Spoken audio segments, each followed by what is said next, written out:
Présente sur tous les océans, la France est le deuxième espace maritime au monde. À l'horizon 2020, elle s'est fixée pour objectif la création d'un réseau d'aires marines protégées couvrant 20% de ce territoire. Des aires marines protégées renfermant des écosystèmes sensibles en perpétuelle transformation qu'il faut très régulièrement ausculter pour suivre leur état de santé. Cette surveillance se heurte aux difficultés d'intervention humaine dans des environnements de plus en plus vastes et de plus en plus profonds. Dans ce contexte, la recherche et l'évaluation de nouveaux outils technologiques devient indispensable. C'est dans ce cadre qu'est né le projet Surveillamp, fruit de la collaboration entre l'Agence des aires marines protégées et les pôles mer Bretagne-Atlantique et Méditerranée.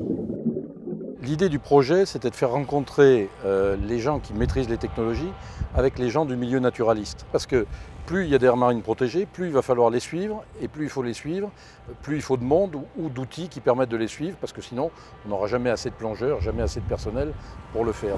Une première étude a permis de recueillir les besoins des gestionnaires d'aires marines protégées, puis de recenser les technologies disponibles dans les entreprises. Celles qui ont été jugées matures et prioritaires ont fait l'objet de démonstrations sur le terrain. Ce petit catamaran, par exemple, enregistre et analyse les sons propagés dans l'eau. Une fois positionné, il est capable de transmettre toutes ces données à terre. C'est un système qui est autonome et qui va pouvoir permettre, du moment qu'il est déployé, de transmettre en temps réel toutes les informations qui sont associées à la présence de cétacés, mais aussi de bateaux, de toutes les activités qui vont tourner autour de cette bouée, de ce catamaran, et les transmettre par Internet dans le monde entier. Grâce au service en ligne, les sons analysés sont disponibles 24 heures sur 24. Un atout supplémentaire pour le suivi des populations de mammifères marins. Aux Antilles, on a plus de 20 espèces qui chacune émettent des sons différents, plus un trafic maritime qui est très diversifié et très étalé. Donc le fait de ce type de bouée permet en fait de cartographier ce qui se passe sous l'eau. Et dans une configuration comme le sanctuaire Agoa qui couvre 4 îles, donc à savoir la Guadeloupe, la Martinique, Saint-Martin et Saint-Barthélemy, c'est très intéressant d'avoir des dispositifs qui fonctionnent de manière autonome et qui nous donnent des données sans distinction du jour, de la nuit, des saisons.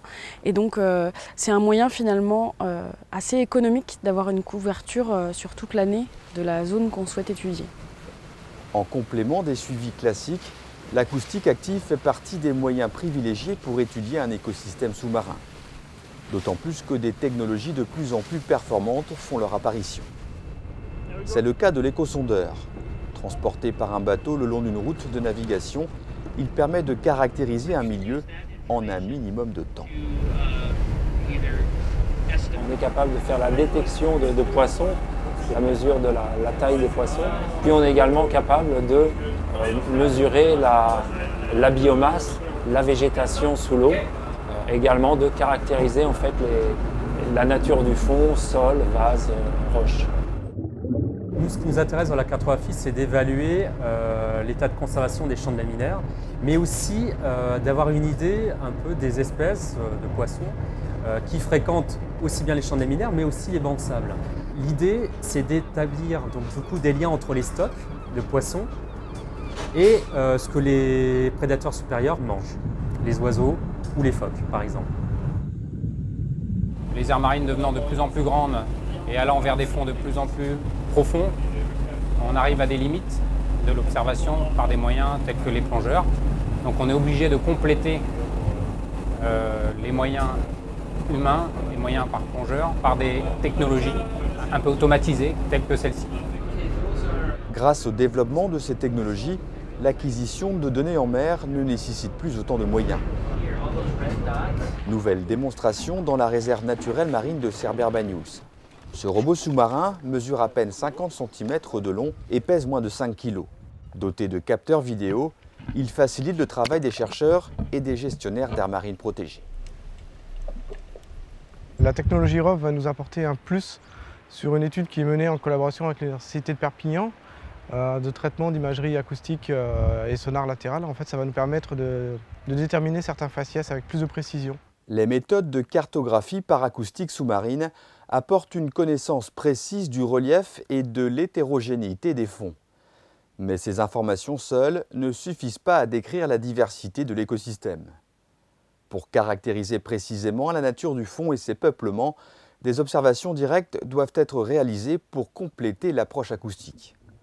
Ce mini-ROV est un moyen d'inspection simple pour décrire la couverture minérale, végétale et animale qui devra figurer sur les cartes des aires marines protégées.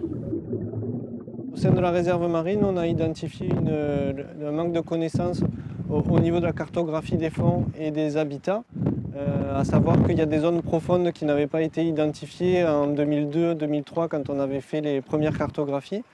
Et effectivement, il y a des zones, notamment la continuité des caps également, ne sont pas complètes. Donc c'est intéressant de compléter ces lacunes à travers des nouveaux outils qui sont plus précis et plus performants. Des outils bien souvent développés pour un usage militaire et qui trouvent de nouvelles applications dans le domaine de la protection de l'environnement. À l'image des drones qui permettent le recueil de données à moindre coût par rapport à l'avion ou à l'hélicoptère.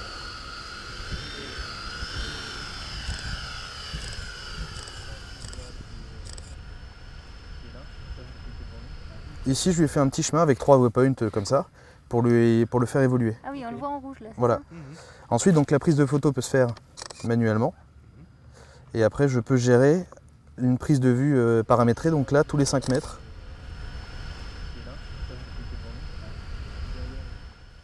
La mission du drone, cartographier l'île aux oiseaux le temps d'une basse mer. Après 2 heures de vol, les 3400 photos rapportées par le drone sont assemblées pour constituer une image en 3 dimensions. Celle-ci est analysée par des algorithmes de traitement du signal capables de générer une cartographie des différents habitats naturels. Les espaces naturels n'ont pas toujours tous les moyens humains qui sont nécessaires à leur gestion et ça apporterait ces moyens supplémentaires, sachant que les agents sur site peuvent faire des choses que les drones sont incapables de faire, donc les agents restent nécessaires.